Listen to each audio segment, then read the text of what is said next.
my gosh, if you had 3 tips to get the audience on your side every single time you opened your mouth, every time you gave a talk, a podcast, an intro to anything, whether it's a lunch presentation or you're on the stage in front of 5,000 people, would that be like massively, like maybe even tremendously valuable for you? So often we lack insight, resources to find those things, and then be able to project our confidence and our credibility. We lack the ability to capture people's attention in 7 seconds or less. Oh, and we lack the ability to create truly authentic presence. And believe me, that's tough at best, unless you have somebody like my guest in your pocket and in your world. I can't wait for you to meet her. If we could possibly relate to our audience and have them buy in and lean into our subject, our expertise, and find value in what we are teaching, we would feel like an Olympic gold medalist every single time we stepped on stage. Hang around. We're going to give you those 3 tips, and they're going to be massively, massively helpful for you. Wherever you're watching from, thank you so much. We so appreciate you and your viewership here on the Erin Strayer Show, where we are all about promoting, cultivating, and expanding amazing female entrepreneurs that are out in the world doing things just a little bit differently. We talk about pain points and hot topics like grabbing your audience in 7 seconds or less and be incredible on stage and authentic every single time. And the cool thing, we give you tips and tricks and workarounds and tools to put in your pocket to address those challenges that we face daily. I'm your host, Erin Strayer, and recovering corporates and entrepreneurs hire me to get them beyond the basics of business, because most are indecisive. They're held hostage by their own fear. We're going to talk about some of that fear today, and they have settled for average. C+ is never, ever, ever good enough for the majority of us. So I help them keep on track by setting obtainable goals, plugging gaping holes in their business and their personal lives so they can take their dreams to reality. And bottom line, I provide peak performance scaling strategies for you and your business and gives you attention to detail. I got all derailed. You can find me at erinstrayer.com. So this show is not about me. This is about our amazing female guests. And today we are talking to the one and only Dr. Cynthia Boccara. She is a successful entrepreneur, both in healthcare and in real estate development. She has been working in the area of human performance and well-being for the past 30 years, working with Olympic athletes from 6 different countries to achieve gold medal results. She works with thought leaders and entrepreneurs, billionaires and top-level entrepreneurs, as well as every new business owner coming up through the lanes to help them create tremendous results in their business and in their lives, empowering them to lead happier, healthier lives and to use their bodies to project confidence, credibility, and charisma. She's brilliant. She's passionate. She's super, super, super fun. Cynthia Boccara. Hi, Erin. Hey, how are you? I'm wonderful. Thank you. So happy to be here. Thanks for inviting me. Yeah, we're talking about some cool stuff today, and I'm really excited about this topic and to grab the audience with this. So, when you're creating stage authority, how do you do it? You know, there's a couple of things that are really important, actually, and they come from our humanness. They come from 84,000 generations of hunter and gatherer evolution. And most people, what most messengers, what most people who have are heart-centered, like the folks you work with, you know, they're heart-centered, they're passionate about what they do, they have a message. And they work so hard at that message, you know, getting the messaging just right and how you do it. And you know, business development is all about the messaging and then how to, you know, then going out and, you know, being able to speak it. But the problem is most people don't focus enough on the messenger. And it's not what you're saying, it's how you're saying it. When you're talking human to human, it's how you say it. You know, the statistic that everybody banters around is that more than 90% of the communication of that dearly held message that you have, 90% of that communication is nonverbal. It ain't the message, it's the messenger. You know, I think that is such a huge, huge point, and I was trying to write it down before I forgot it here. Because it's huge. It's not the message, it's the messenger. The messenger. And it's so much about how the delivery is, right? Yes. More than what actually you are delivering. And I want you to take me a step farther in that, because I think that that's so your wheelhouse and so where the lane that you stand in. And Yeah. I love it. I love the position that you have on it. And I love your viewpoint on this. And I think it's super valuable, especially for so many of specifically our women. We have some men in our audience as well, but specifically for those of them who are spreading their word, which is everybody. Right. Yeah. Yeah. And it should be everybody, because we'll get into this. Your audience is corporate escapees, right? Yeah. So they escaped for a reason. They didn't do it just, I'm going to go work at Home Depot, or now I'm going to like do something else that sounds like fun. No, they did it because they had a burning desire and a message that they wanted to share with the world, right? It's important to them. And in a way, they are their message. So they are messengers. I look at it like the message that we all have, my message, Erin, your message, your audience's message, it's almost like it lives outside of us, like this universal message. And it is looking for us to actually embody that in the world. And so the better that we are at being a clean conduit and a carrier for that message, the more that we get to impact the world. When we create a bunch of noise in our bodies, when we're trying to deliver the message, then it becomes a problem and our message doesn't get through. And so the best in service of that message and in service of the impact that we want to make on those beautiful souls that we're talking to, we need to be a clean vessel for that information. And so that is what I'm talking about when I say how you deliver it. It's not about being super polished and, like, okay, at this line, I'm going to be stage left and I'm going to take 3 paces and open my arms. It's really not that. It's about like connecting into your body, because it's really your body that is doing the communication. It's a body to body messaging that overrides the words coming out of your mouth. I love that. And it connects so much because you have a massive medical background. Yes.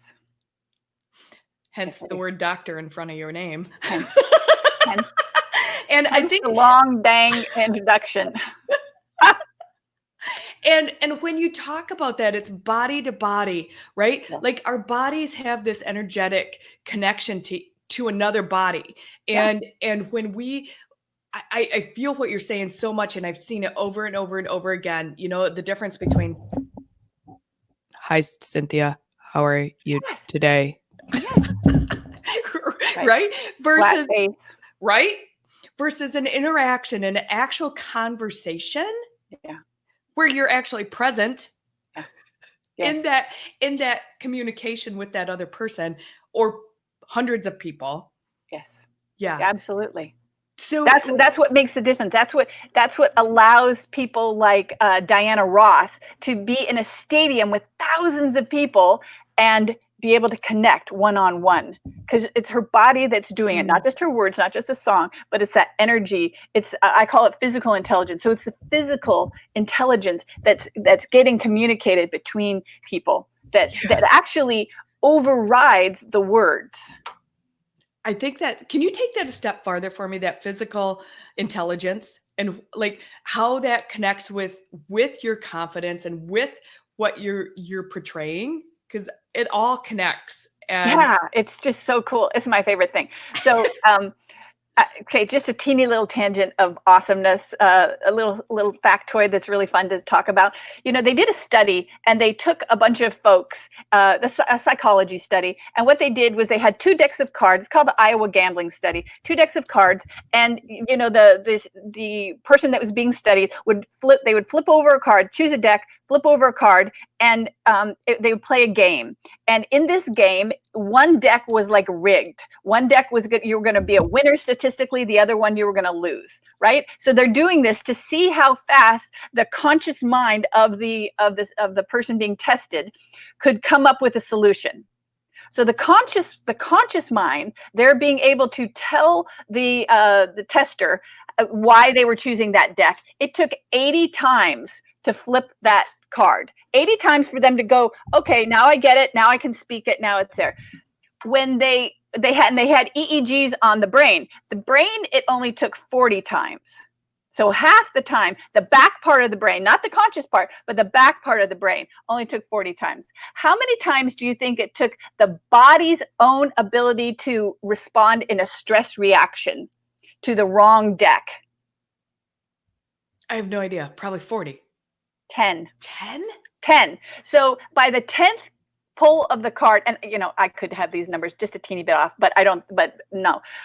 So by the 10th time that they turn the card, the galvanic sensor, which senses, the conductivity, which is about how you're stressing, and 10 times the body's like, oh, don't go there. So the body knows. Body always knows. Body always wins. And so, just a simple thing like our bodies, when we hold ourselves in a certain way, the whole design of the human operating system is that when we literally hold ourselves in great physiology, in what turns out to be the most powerful way of holding ourselves, it also equates to changing our brain neurotransmitters, our brain juice, to give us the sense of being confident, and it projects confidence out to the audience. So it's just a win-win-win. Everything in the planet, the universe wins when we stand and hold ourselves in esteem. See, and I love that. And I love your term of changing your brain juice. I love that. That's going on a t-shirt. I'm just saying. By Dr. Cynthia. And I want to take you from this into, because you're such a proclaimer of commanding the confidence and the credibility in the first 7 seconds. Yeah. How is that done? Like when you're nervous as all get out, when you're walking on stage and because that's all you have, or right. when we're going live, right? You're jumping on your first Facebook Live and you're shaking in your shoes, right? And even at this day and age, when you think everybody goes live, right? There's still so many that don't. And right. What's that look like to bridge the gap, right? Between the shaking in your shoes and projecting confidence in 7 seconds, because really, otherwise they're just scrolling right on past. Yeah, and that's the thing. In that first 1 second, they've decided whether you're friend or foe, meaning are they going to lean into you? Are they going to lean back from you? Do you threaten them? They've also decided whether you're somebody that they'd like to date, or if they're going to be totally indifferent. So for a speaker, being indifferent or being indifferent is worse than a threat to them, because you can maybe overcome a threat. At least you've got some activation energy, but you just don't want them to be bored by you immediately. So the way to do that is everybody's got the stage fright. I read something where Henry Ford, before he would go on stage, he'd vomit like every single time, world-class actor. And if you listen to most speakers, they all have that same kind of thing. Like we feel super anxious going on stage, even if it's online. But the thing to do is when you hit that stage, you need to walk out in stature and with intention. And that's the thing that happens, because if you think about it, when in the way that we have evolved, I would say 84 generations of hunters and gatherers. So as a hunter-gatherer, we are trained to watch somebody walk across a savanna, walk towards us, and make these snap decisions about them, because it's a survival issue. We need to know whether, if somebody's holding themselves kind of like this, and their alignment is off, it's the first thing that we notice. Because if they're holding themselves like this, then they pose less of a threat to us, don't they? They're they're like this. So it's that alignment of the spine. That's the first thing. And the next is actually how we move. So if somebody is kind of shuffling towards the front of the stage, or somebody is moving and they're on stage, and before they even speak, you see them kind of, when they turn their whole body, and their neck is kind of like one. It's like they got a rod in them. Yes. And you see that all the time. They walk Robot. Like the Tin Man. Yeah. You know that they're nervous, or that they have some pain, or there's something going on in their system. So then you have less, the back of your brain is going to go, the front of your brain is not going to say, oh, well, I'm discounting the viability of that person because they're not holding themselves in stature and they're walking like a stick man. No, that's the Iowa game. It takes 80 times for you to draw your awareness to that. No, your body in 10 flips in less than a second has decided, and then it shoot that message to your brain, and then your brain goes, oh, okay, I don't really want to listen to this person. I'm going to be indifferent. So, and you start we turning on your computer and you start scrolling on your phone and you start talking to your neighbor, or you figure out you need to take your shoes off or whatever, right? Yes. Like you're bored already. You're bored. You just clicked out. And the thing is, that first impression, Barbara Walters said, it is not being overly dramatic to say that our destiny hangs on the impression we make. Mm-hmm. Isn't that crazy? And that first impression is almost impossible to overcome. Like, cataclysmic things have to happen. There's so much work that we have to do to overcome that first impression. So why not just make a great first impression? Yeah.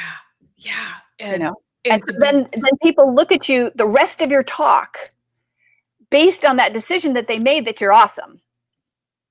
Because we are. You totally are. Absolutely. We are so awesome. So awesome. I really think that, taking that, and when the audience responds, like, that totally lifts your confidence also. Yes. When you realize that they're paying attention and they're like, hey, that chick's got something to say. I'm going to listen. Yes. Then it, as the speaker, whatever the platform, it goes, hey, people are interested in whatever it is I'm going to say. Yes. And hey, look at me. Yeah.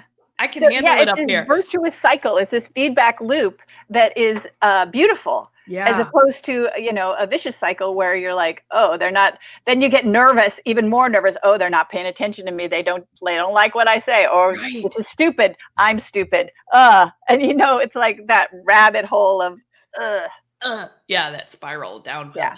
So when we're on there and we've projected our confidence and our credibility, that first seconds is crucial. Yes. Like, how do we then create the presence, right? Like to continue our talk, to continue our stage, or the lunchroom, or the podcast, or whatever we're doing, wherever we're in front of people.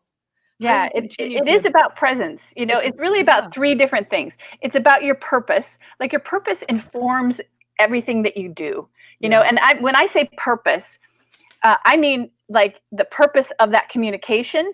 That's one kind of purpose. Like, why are we here? Why are you having this show, Erin? There's a purpose for that. You have an intention for that.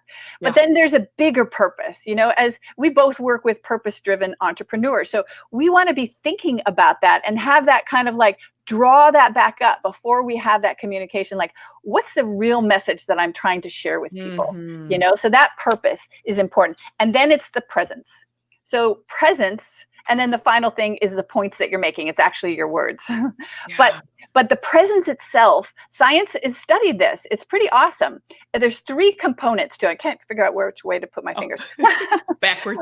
Backwards. There's three components to it. The first component is what we call power. And that's the authority element, so the power is, think of Colin Powell, like that command presence that he has. And other people, politicians very often use that presence. And you and I know lots of people who their dominant way of being is power. Like they focus on that authority. And then the next part to the presence formula is your focus. That is your intention. It's like when you give attention to somebody and they know that you're there with them. Yeah.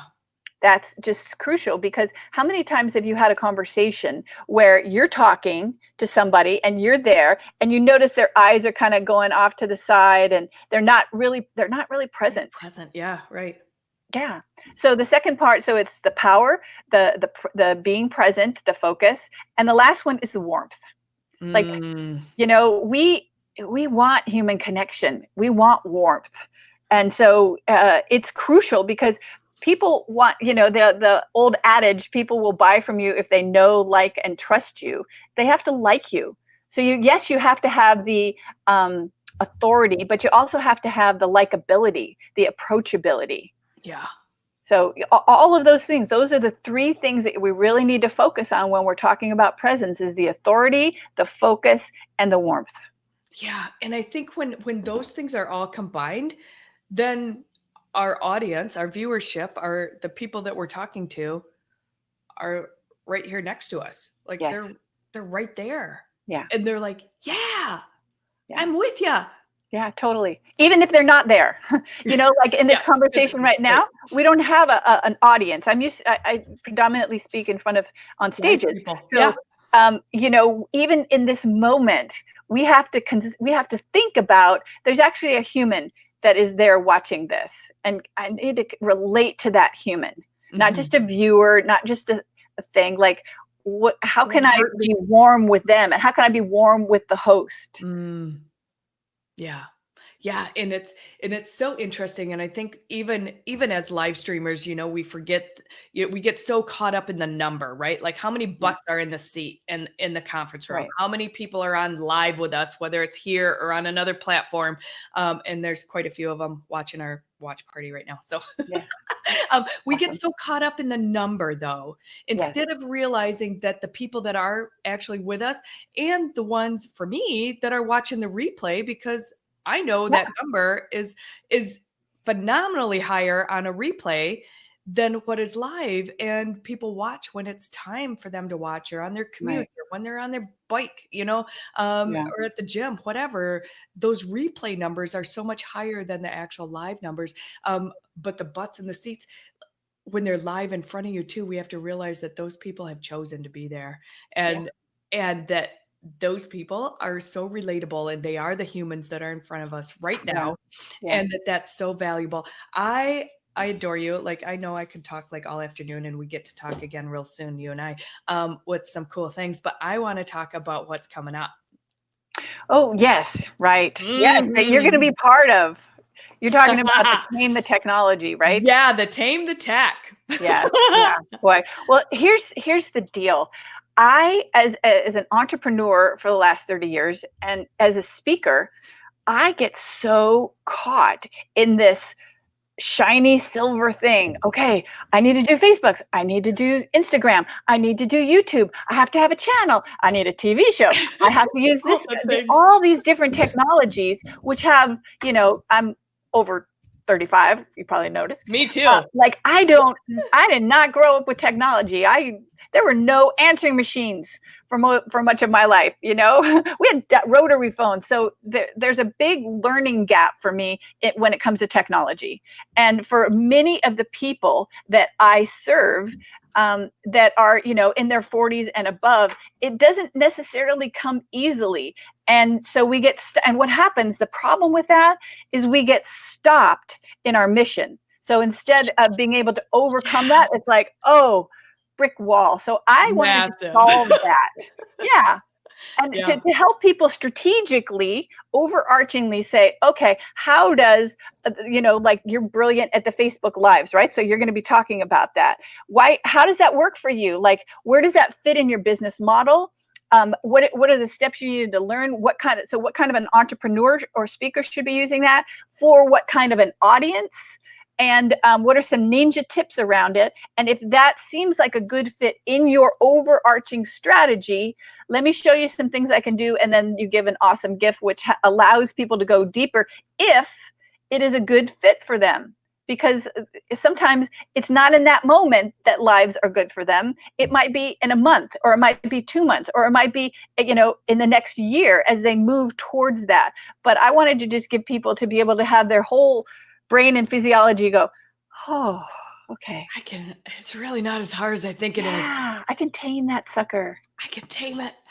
I can put a leash on it. It'll be my Yes, friend. it'll be It's my friend. gonna be my friend. I'm Yes, gonna have a pet really soon. yes, exactly. A big one. Big and powerful one. Because how powerful internet is, how powerful digital marketing is, how powerful Yeah. technology can be. And so we just need to use it and not have it use us, Yes. Yes. Yeah.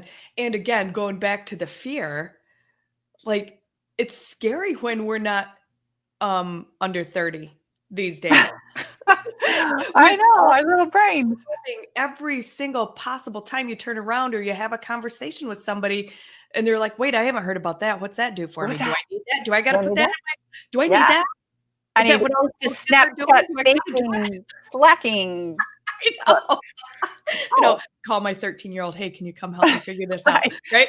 And Exactly. yeah. And the tech can be overwhelming Yeah. for those of us that didn't grow up with it, right? Right. Our typewriters weren't even electric.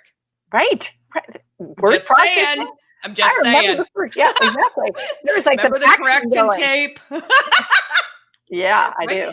do. And to bridge the gap and to come into, so that we are still relevant, we get to play Yes. with this stuff. But it is scary but it doesn't have to be, which is the really, really cool thing about this summit is that every single buddy that's Everybody. all of our buddies that are on this thing, we have all overcome and conquered Yes. different obstacles that have become massive opportunities for us Right. with tech to Yeah. help us implement what we do in our everyday life and how we touch the people that we touch in a bigger, Yeah. better, different way.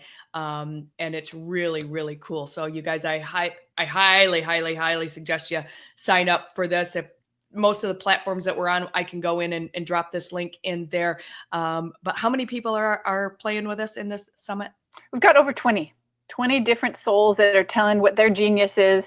A couple of them are strategists to help us like settle on down and how to use that yeah, use the summit to their best interest.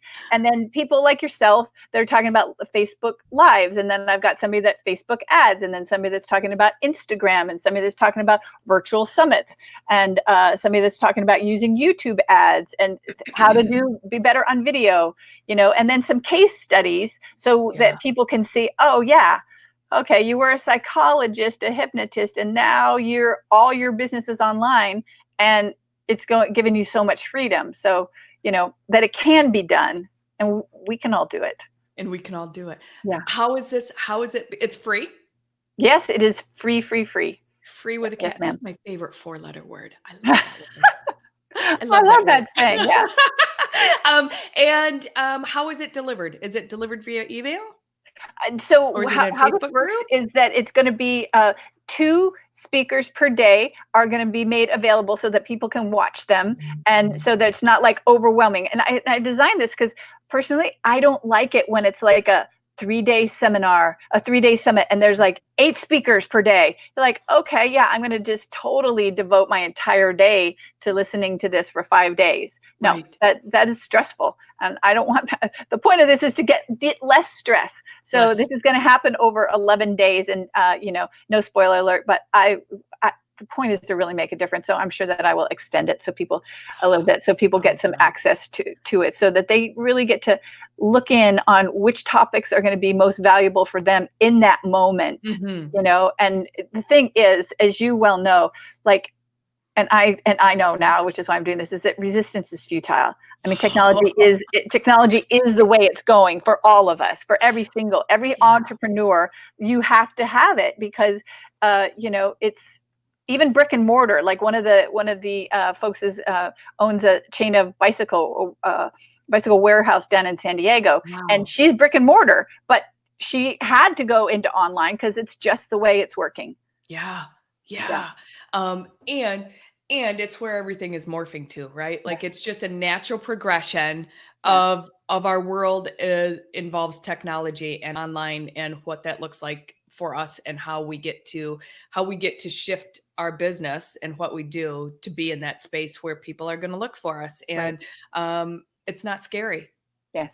Yeah. Unless we make it scary. We can choose to not make it scary. And and part of the not scary is not being overwhelmed and trying to do every single thing at once. Yeah, it's so good. Oh my gosh. Seriously, you guys, Dr. Cynthia is a unbelievable wealth of knowledge herself, and what she does, and how she helps people overcome and the fear of authority and stages, and creating your confidence and credibility on stage. But not that you're a phenomenal physician helping thousands and thousands of Olympic athletes perform at their peak performance. And Yes. like you're enjoying, like I just like want to like sit down and have a cup of coffee, like, and just absolutely, we will do that. Yes. and just chat all day, like girl chat, because it's so good, and you're so relatable, and you're so approachable, and you're just so warm and lovely. And I just really am I'm super excited that you've been on the show today. I'm delighted to be a part of your summit. And yeah. Thank you. Well, I am super delighted that you are going to be with us as well. You know, as a chiropractor for 30 years, I'm so used to doing with human bodies and connecting with human bodies that doing this show with you is always a bit of a challenge, because really what I'd like to do is just give you a big hug, but I can't. I'm giving you a virtual hug right now. I'm feeling it. I'm feeling it. I love it. I love it. I love it. I love it. Yeah, that's the cool thing about this. This is an amazing thing about technology, is that we can actually, it was cool to talk on the phone for a long time, but now it's really awesome to be able to see people.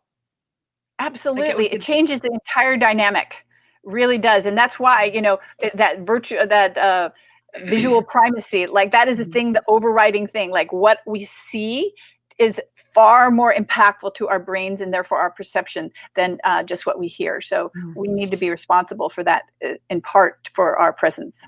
Yeah, I love it. You guys, we have been talking to the amazing Dr. Cynthia Boccara.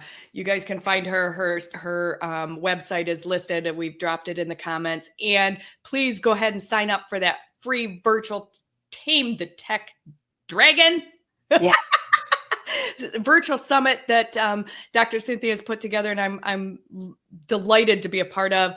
We have been here live on the Aaron Strayer Show. If you're watching the replay, please let us know that you've joined us on the replay, because we adore you as much as our live people, and we appreciate every one of our viewers wherever you're viewing from, and the multiple platforms that we're on. So thank you so much for your time, for hanging out with us, and we'll see you right back here soon. Absolutely. Thank you.